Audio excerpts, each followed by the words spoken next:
Ante todo, quiero agradecer a todos vosotros vuestra asistencia a este acto de presentación del libro La niña de la paloma, de Amalia de Labra y Sanz.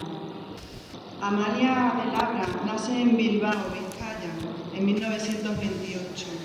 En su niñez, a raíz de la Guerra Civil Española, fue llevada a Francia y más tarde se exilió con su familia en la República Argentina, donde vive desde 1977. Regresó a España años después. Desde entonces realizó más de 20 viajes en los que recogió documentación para elaborar una historia que incluye vivencias propias de su allegado. En Buenos Aires realizó estudios de magisterio, profesorado y conducción institucional. Enseñó en establecimientos públicos y privados. Elaboró proyectos pedagógicos, fundó 2 colegios y dirigió los 4 niveles de enseñanza. Como presidenta del Consejo Nacional de Rectores de Institutos Privados durante 3 décadas, organizó encuentros para educadores y olimpiadas culturales intercolegiales. Ha publicado Manos y Voces del Niño, la canción infantil, numerosos artículos sobre educación. Es autora también de cuentos, de poesía, canciones y teatro para niños. Amalia tenía previsto estar presente en este momento, pero debido a su edad, a miles de kilómetros que nos separan y a un inconveniente de salud de última hora, no le ha sido posible ese deseo. En su representación nos acompaña la felicidad y Dulce de Rosa Calderón. Ellas son familias directas de la boda y harán en su nombre la presentación de esta historia. También nos acompaña esta noche Mario Maurino, que lo tenemos por aquí, tenor lírico, solista del coro de obra de Cajasú, solista del coro de la Catedral de Córdoba y miembro del grupo de la Zapata, donde además de solista es el encargado de la parte vocal del grupo, el nuevo. Él se encargará de transportarnos con su música a la magia que envuelve la historia. También forma parte de esta música que vamos a disfrutar María Tejada, que es enfermera en el hospital de Montilla, que también la tenemos por aquí, no la veo ahora, y cantadora de flamenco. Y a la guitarra Miguel, que es licenciado en biología y guitarrista. Yo siempre he dicho que hay libros que elegimos, pero otras veces es el libro quien nos elige a nosotros. Este libro esta noche nos ha elegido, nos ha buscado y nos ha reunido para envolvernos y formar parte de la historia que él nos va a contar. En Córdoba, la joya del antiguo Bonifacio, un misterio fascinante justo después. El ámbito que transcurre la vida de Amalia Juliana de Cáceres Torres. Amalia de Labra y Sanz comenta que la guerra, la posguerra y el exilio en Argentina mueven sentimientos, particularmente de la nostalgia. La magia también impregna esta historia, con la evidencia de que los duendes aparecen sorpresivamente y vinculan personas, espacio y tiempo en hechos alucinantes e inexplicables. Así comienza una historia que no dejará indiferente. Y al leer el comienzo del libro que nos va a centrar un poco en lo que es la historia. Y dice así.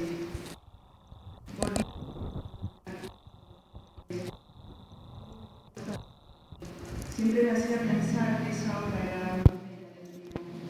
Los últimos rayos, casi pasantes, se imprimían en la luz fascinante al paisaje de campo que rodeaba la autopista. Regresaba a casa tarde, después de una jornada agotadora que había culminado con una reunión. Al llegar, encontré el periódico sobre la mesa de la cocina. No lo había leído por la mañana, ya que había salido con prisa, dejando el café por la mitad. Como solía acontecer cuando estaba muy cansada, esa tarde, ya casi de noche, no tuve intención de ponerme al día con las noticias. La radio del coche me había adelantado lo más importante. Coloqué una sopa de calabaza en el microondas y mientras se calentaba, fui pasando las hojas del periódico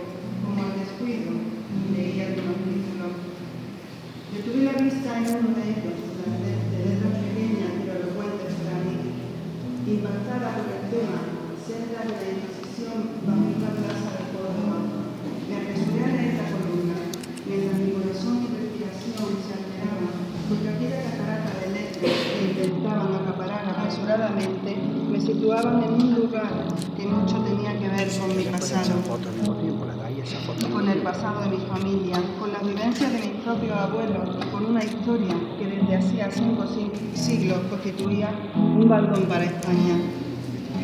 A medida que leía, sentí que volvía a penetrar en el meollo de una ciudad lejana y secreta, cuyo misterio perduraba a través de los tiempos con sorprendentes renuevos. Las excavaciones que se acababan de realizar bajo la plazuela de los Mártires, contaba la noticia, ponían al descubierto una serie de compartimentos subterráneos que, según las primeras investigaciones, funcionaron como calabozos donde en los siglos XV y XVI, a instancia del Tribunal de la Inquisición, fueron encerrados judíos y herejes. Esas mazmorras por debajo de la plaza unen al alcázar de los reyes cristianos con el palacio llamado Casa de las Pavas, que está enfrente a unos 150 metros. Con las referencias que poseía y con las que acababa de leer, traté de recomponer una historia sobrecogedora, aquella que comenzaba antes de que aparecieran el terrible tribunal y las instrucciones del Santo Oficio. Cuando los cristianos convivieron con los moros y judíos y todos progresaron y se enriquecieron con el intercambio de cultura.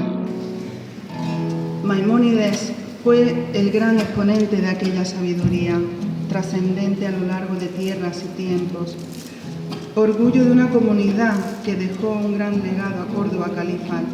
2 siglos después de la Reconquista, la expulsión y las persecuciones dirigidas por Torrequemada exterminaron a la población hebrea. En el holocausto de la plazuela de los Mártires se quemaron cientos de judíos en una semana.